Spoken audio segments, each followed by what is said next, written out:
안녕하십니까. 진로진학의 나침판의 신도우입니다. 오늘은 제가 그 진로하고 관련한 얘기를 좀 하겠습니다. 사실 그 최근에 이제 입시 환경이 변하면서 더더군다나 이제 입시가 사실 상위 60개 대학 빼고 나머지 대학의 경우에는 사실 원서만 잘 넣으면 합격할 가능성이 매우 높기 때문에 별 문제가 되지 않습니다. 이제 이렇게 되니까 결과적으로 진로에 대한 교육이 훨씬 더 중요해졌죠. 왜냐하면 대학은 뭐 이제 가면 어디든 다 갈 수 있으니까 문제는 그 중에서 어느 학과를 갈 거냐에 대한 얘기가 있는 거잖아요. 그렇기 때문에 이제 이런 경우에 아이들이 특히 이제 오늘은 제가 진로의 범위가 너무 넓으니까 이 공학 계열과 관련한 얘기를 먼저 하겠습니다. 이 학생들의 이제 그 공학 계열 중에서도 보면 어떻게 선정을 하는 게 좋으냐라고 하는 관점에서 보면 일단 키워드는 한 3개, 4개에서 압축이 될 거라고 생각이 듭니다. 예를 들면 공학이라도 예를 들어 건축학이 있겠고요. 또 소프트웨어, 또 컴퓨터 공학 쪽이 있겠죠. 또 물리 계열이 있고 또 화학 계열이 있겠죠. 또 화학 계열 안에 그러니까 그 옆으로 이제 환경 계열이 있고요. 그런데 이제 여기에서 어떤 것에 대한 관심을 갖고 있느냐에 따라서 틀린데 문제는 또 성적하고도 관계가 있겠죠. 또 대학을 어디를 목표로 하느냐에 따라서 달라지기도 하고 또 미래 전망이 어떠냐도 매우 중요하죠.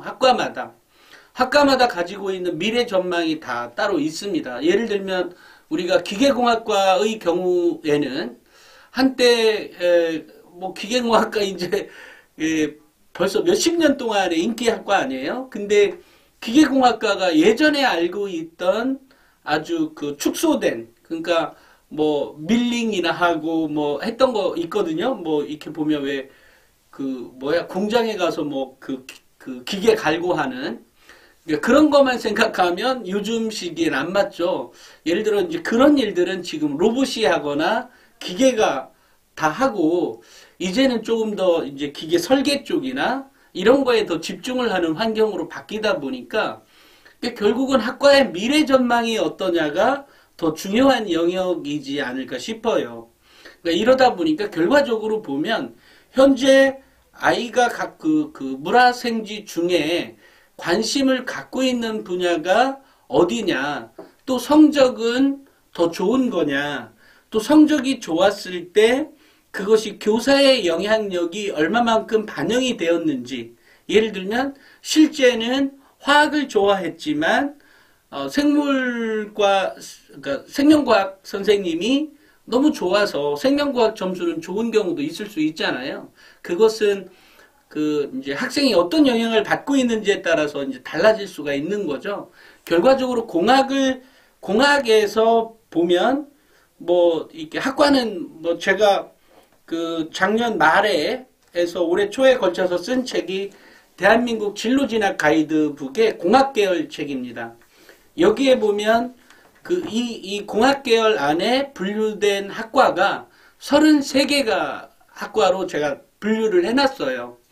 그러면 33개 학과에서 그 학생이 맞는 학과를 선택을 해야 되는데 여기서 이제 맞는 학과는 이렇게 그러니까 어떻게 선택하는 것이 좋은지에 대해서 제가 얘기를 하려고 합니다. 좀 전에 이제 얘기했듯이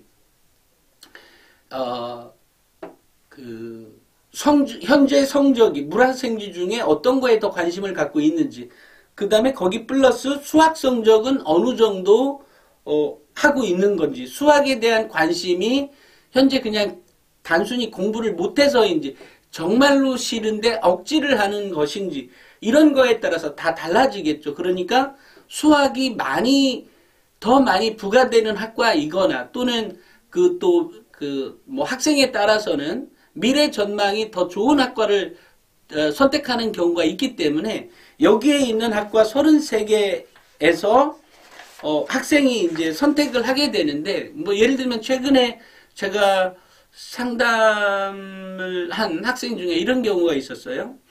예를 들어 화학은 이제 공식 외우기가 너무 싫대요. 그러니까 아무래도 이제 그런 경우는 화학 쪽이 아닌 또 물리의 경우에는 성적이 더 좋기도 하고 본인도 흥미를 갖고 있고, 그럼 물리 쪽에 관계된 학과가 어디죠? 이제 그렇다고 하면 아무래도 이제 전기공학과, 전자공학과 이런 쪽에 더 관심을 갖게 되는 거죠. 자, 여기에 이제 플러스 늘상 관심을 갖고 있는 분야가 컴퓨터공학이죠. 컴퓨터공학은 기본적으로 모든 학과에 다 해당이 되는 거라고 이해하시면 돼요. 이해는. 그러니까 내가 기계공학과를 갔든 건축공학과를 갔든 컴퓨터공학에 대해서는 늘상 관심을 갖고 있는 하나의 어떤 분야라고 그러니까 늘상 매우 친숙하게 갖고 놀아야 하는 그런 학과라고 인식하는 게 좋을 것 같아요. 그래서 이제 그 학생의 경우에는 아무래도 이제 전기공학이나 전자공학에 있으니까, 왜냐면 그 학생은 바닥에서 온 거잖아요. 아무런 것도 없고, 그래서 제가 아이의 이제 아이의 특성을 보고 전기공학과나 전자공학과 가는 게 좋겠다. 또 여기에 이제 선택하는 게 기계공학이나 또는 건축공학 또는 건축학 이런 거. 건축학은 아무래도 이제 요즘은 이제 스케치, 그러니까 미적 감각이나 이런 거에도 관계가 있는 거니까 이제 그 정도는 우리 학부모님들이 자녀를 볼 때 그 정도는 파악할 수 있으니까, 그러니까 여기에서 기계공학 파트이냐 또는 좀 전에 얘기한 전자공학이나 전기공학과 이런 쪽에 더 있는 거냐. 다만 최근에 이제 우리의 그 환경을 보면, 우리 그 경제 환경 또는 산업 환경을 놓고 봤을 때 지금 얘기한 기계공학이나 또는 전기공학, 전자공학 이런 학과들 모두 굉장히 전망이 있습니다. 그러니까 그것은 제가 여기 그 진로진학 가이드북 공학 계열에 보면 제가 여기에 무엇을 넣어놨냐면 그 학과의 산업 특성 및 전망과 관련해서도 제가 써놨어요. 이렇게 써놨던 가장 큰 이유는 이 기본적인 배경, 그 산업에 대한 이해도 필요하지만 결과적으로는 이제 대입 진학도 생각을 해야 되잖아요. 학생부 종합전형이나 학생부 교과전형에서의 그 교과 종합평가 이런 거를 감안해 보면 당연히 이제 세특상의 내용이 포함이 되니까요. 그렇다고 하면 결과적으로는 이 산업에 대한 미래 전망이나 이것도 알고 학과를 선택할 수 있도록, 또 교과 세특에 자신의 관심사를 어떻게 조금 더 집중적으로 탐색할지에 대한 내용을 이제 써놔 있는 겁니다. 이 책이. 그러니까 이것은 그야말로 가이드북이 되는 거죠. 어떤 뭐 산업 특성만 나와 있는 것이 아니라 관련된 직업과 관련한 내용들도 있거든요. 또 그 학과의 어떤 취업률과 관련해서도 이제 자세히 기록되어 있기 때문에, 다만 적어도 공학 계열의 경우에는 취업률에 있어서는 다른 계열에 비해서 훨씬 더 높기 때문에 기본적으로 어느 학과를 가든 좋지만 그 학과의 산업 특성에 대한 이해, 또 그 학과에 갔을 때 어떤 일을 하는 건데 라고 하는 것도 있을 수 있겠죠. 그러면 뭐 예를 들어 컴퓨터공학과 가도 컴퓨터공학과나 기계공학과 또는 전기공학과에서 가서 하는 일은 다를 것 아니에요. 이제 그것과 관련해서도 제가 이제 NCS라고 해서 직업 표준 직무 능력 기준이 있어요. 정부에서 만들어 놓은. 그러니까 그것과 관련해서 내용이 이제 그 내용 플러스 그 옆에 살짝 벗어난 일도 직무도 할 수 있기 때문에 관련된 내용에 어떤 중분류, 소분류해서 실제로 거기서 하는 일들을 구체적으로 적어놔 있습니다. 이 책에는. 그래서 제가 이 책을 하면서 이 정도의 내용이면 보통 우리가 컨설팅 가잖아요. 컨설팅 가는 데 있어서 컨설팅도 마찬가지예요. 결과적으로 내가 얼마만큼 어느 정도 알고 컨설팅을 받는 것과 모르고 받는 것은 전혀 다릅니다. 그러니까 학생들도 어느 정도 지식이 있는 상태에서 상담을 해주면 효과가 훨씬 더 배가가 되는데 아무것도 없는 상태에서 오게 되면 효과가 아무래도 떨어지겠죠. 왜냐, 그게 이제 그러니까 알고 있는 지식의 정도에 따라서 효과가 크게 차이가 나기 때문에 그렇습니다. 그래서 이 책의 경우에 제가 컨설팅을 할 때 뭐 100에 100을 다 줄 수는 없지만 이 책에서는 거의 200, 300을 줘서 있다. 그래서 제가 이 책에서 이 책을 가지고 그 학부모님들도 한번 보고 자녀를 상담해 줄 수 있는 거죠. 이 정도라면. 그러니까 그러면서 학생이 그 학과나 또는 그 관련된 그 바로 옆에 학과, 예를 들어 전기공학과라면 전자공학과에 대한 또는 또 기계공학과도 뭐 굳이 갖고 있다면 거기에 따르는 직업이나 이런 거를 보고 그 학과를 선택하게 되는, 그러니까 그 학과로 좀 더 몰입해 가는 그런 거죠. 이제 그게 이제 조금 더 표현을 조금 더 빌려서 학생부 종합전형의 표현을 빌리면 그런 것들이 이제 계열 적합성 또는 전공 적합성이라고 하는 거죠. 우리가 대학에서 얘기하는 계열 적합성은 이 계열, 예를 들어 공학계열 전체의 계열은 아닙니다. 그 냉정한 의미에서 본다면 이 계열 적합성, 여기서 얘기하는, 대학에서 얘기하는 계열 적합성은 계열은 맞긴 맞는데 그것이 뭐 대학이 거짓말했다는 의미가 아니라 조금 더 전공 적합성에 부합한 내용을 얘기하는 것들이거든요. 그렇기 때문에 전공 적합성에 부합된 사고를 한다는 것은 그 학과에 대한 그 전공에 대한 기본 정보가 필요하겠죠. 근데 그 기본 정보는 그 대학에서 배우는 내용이 무엇인지, 그 전공 과목은 어떻게 설계되어 있는지, 학년별로 어떻게 되어 있는지, 그 다음에 그 전공 과목에서 배우는 내용은 무엇인지를 알고 그 산업에서 그 직업인이 할 수 있는 일은 무엇인지, 그 다음에 그 직업의 그 미래 전망은 어떤지, 이것을 다 종합한 내용이 계열 적합성, 전공 적합성인 내용이에요. 바로 그런 것들이 다 기록되어 있는 게 바로 이 가이드북이라는 겁니다.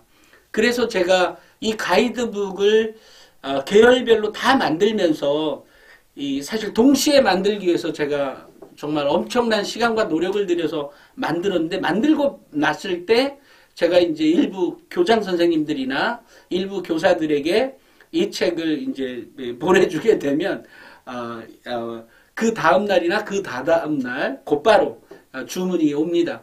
근데 이제 최근에 얼마 전에 이제 제가 읽고 있었던 교장 선생님이 있어서 이 책을 이제 보내드렸더니 이 책 좀 보고 뭐 구매하려면 해봐 뭐 이런 정도의 얘기를 하고 책을 이제 담당 선생님에게 줬던, 진학 교사에게 진학 담당 부장에게 줬던 모양이에요. 근데 진학 부장이 그 다다음 날 이 책 몇 권 이제 세트로 사겠습니다 하고 연락이 왔대요. 이런 것들처럼. 그래서 이제 저한테 전화가 온 거예요. 아니, 책이 그렇게 좋은 내용인가 보네? 그래서, 형님 그거 보지도 않고 줬어? 그러니까, 아니, 봐서 좋아서 줬긴 했는데, 그렇게 책을 곧바로 주문한다는 것은 이례적인데, 뭐, 이렇게 얘기를 하더라고요.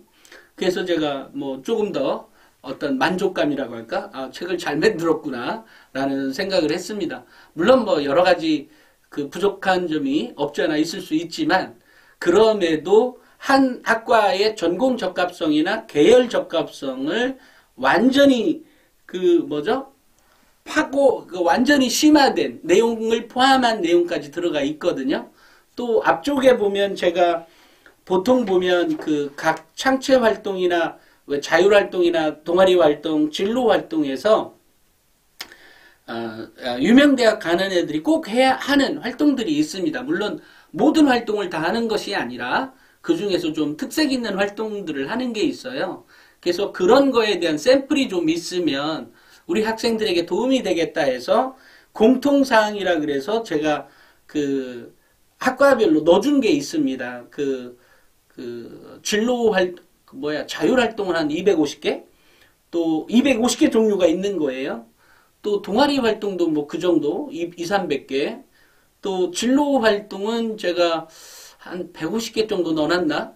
왜냐면 진로 활동은 워낙 다양하기도 하고, 그 진로 활동은 어떤 면에서 보면 교과서 특과 또 연계된 활동들이 많이 있어서 제가 한 150개 정도 넣는 것 같고요. 그 다음에 이제 각 수학 법칙이나 물리 법칙, 화학 법칙, 물리화학 법칙에 대해서도 탐구할 수 있도록 아이디어를 제가 넣어놨습니다. 그 아이디어를 통해서 그 아이디어를 보고 똑같이 탐구해 가는 것. 이렇다고 하면 뭐 상위 뭐 50위권 안에는 뭐 너끈히 들어올 거고요. 또는 뭐 상위 10위권 대학의 그 학생들이 주로 하는 연구 과제 또는 세특 과제들도 다 포함되어 있기 때문에 이것을 가지고 믹서해서 예를 들어 내가 전기공학과 간다 그래서 전기공학과만 하는 것이 아니라 전자공학과에 있는 세특사항까지도 얻어와서 하는 것. 이런 것을 좀 더 폭넓은 의미에서 계열 적합성이라고 하는 측면인 거죠. 그러니까 전공 적합성이라는 것은 전기공학과만 한다라고 했을 때 우리가 전공 적합성을 그렇게 축소해서 봤다면 계열 적합성은 전기공학과와 전자공학과 또 전기공학이라면 또 메카트로닉스 공학과도 여기서 따로 이제 설명을 해놔 있는데요. 그것까지도 또는 로봇공학과도 관계가 있는 거겠죠. 이런 거에 대한 전반적인 거를 우리가 계열 적합성이라고 하는 것이지 이 책 전체를 그냥 다 아는 것이 계열 적합성이다. 이게 아니라는 겁니다. 그래서 이 진로를 선택하는 데 있어서 이제 오늘 주제는 그거잖아요. 제가 계열 적합성 얘기하다 보니까 계열 적합성과 전공 적합성에 대한 얘기를 했지만 결과적으로 보면 학생이 현재 과목에 대한 흥미가 어디에 있는지 물화생지에서 어떤 건지 그 다음에 그 점수가 동일하다면 동일한 이유를 설명을 좀 들어야 되겠죠. 이제 이것은 교과 내신만 관계 있는 것은 아니고 외부 시험, 모의고사의 성적 또한 이제 참작을 하면서 그러면서 그 학과를 구체적으로 탐색해 줄 때 아이가 조금 더 동기부여가 되거든요. 보통 이제 이런 경우가 있어요. 그 대학교에 자율전공이라는 게 있지 않습니까?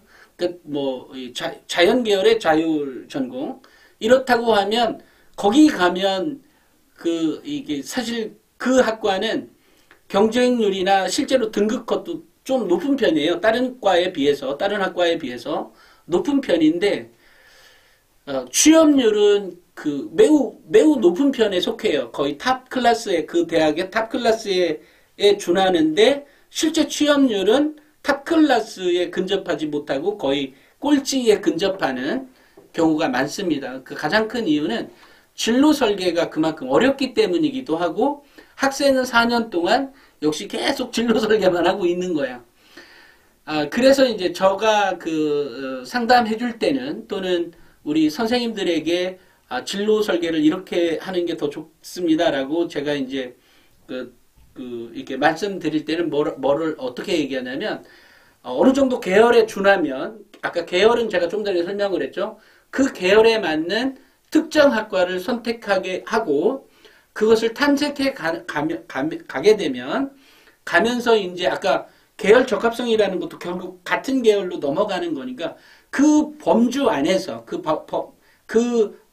범주 안에서 학생이 탐색을 시작할 때 결국은 동기부여가 훨씬 더 빠르게 될 것이고 그러니까 빠르게 올 것이고 동기부여가 좀 더 확실히 되기 때문에 좀 더 나은 성장을 할 수 있다라고 제가 조언을 하고 있습니다. 그렇기 때문에 좀 전에 얘기했듯이 학과를 전공을 선택하는 데 있어서 아이에게 무작정 시간을 주고 기다리게 하는 것보다는 그렇다고 하면 아이 끝까지 결정하지 못합니다. 끝나고 나서도. 1학년 끝나고 나서도 2학년 끝나고 나서도. 그러니까 결과적으로는 이럴 때 이제 어떤 문제가 생기냐면 가능한 1학년 때부터 자신의 진로를 갖고 그것과 관련한 새 특상을 준비해 간다고 하면 그게 전공 적합성이나 계열 적합성에서 더 유리한 판정을 받을 수 있게 되거든요. 그런데 이제 그것 없이 건너뛰니까 당연히 예를 들어 이렇게 점프할 수 있는, 예를 들어 뭐 성적은 3등급인데 1등급 대학을 갈 수 있다라는 게 아무래도 이제 벽에 부닥치게 되게 됩니다. 그래서 가능한 한 학과를 일찍 선택하게 하는 것. 근데 그 학과를 선택하는 데 있어서는 현재의 성적을 봐라. 현재의 성적을 딸랑 내신 성적만 보는 것이 아니라 외부 시험, 모의고사에 대한 시험의 것도 봐라. 또 이제 사실 아이 성격이나 이런 것은 우리 학부모님들도 자신의 자녀이기 때문에 잘 알고 있어서 어느 정도 그 범주는 알고 있을 겁니다.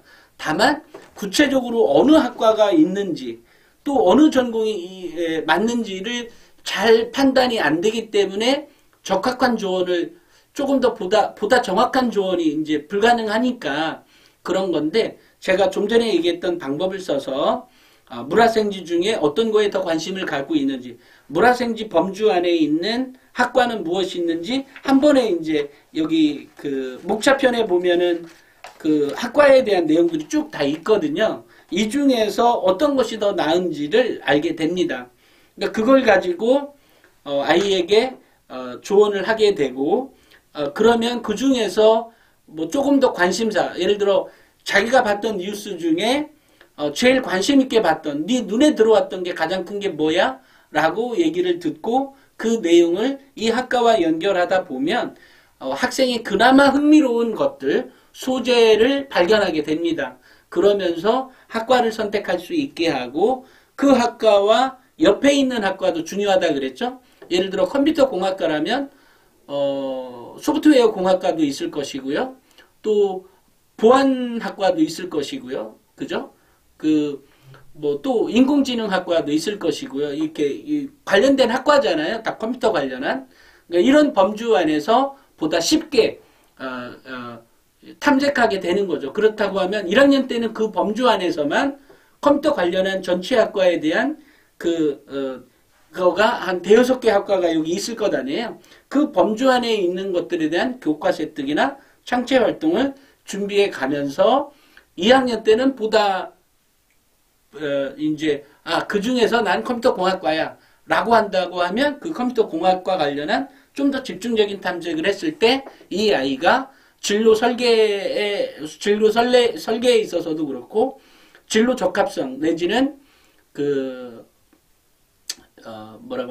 전공 적합성 또 계열 적합성에 매우 부합한 학생이라고 평가를 받게 되니까 당연히 우수하게 평가를 받을 수밖에 없습니다.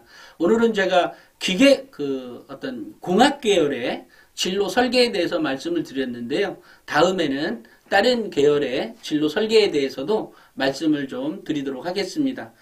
오늘은 여기까지 하겠습니다. 감사합니다.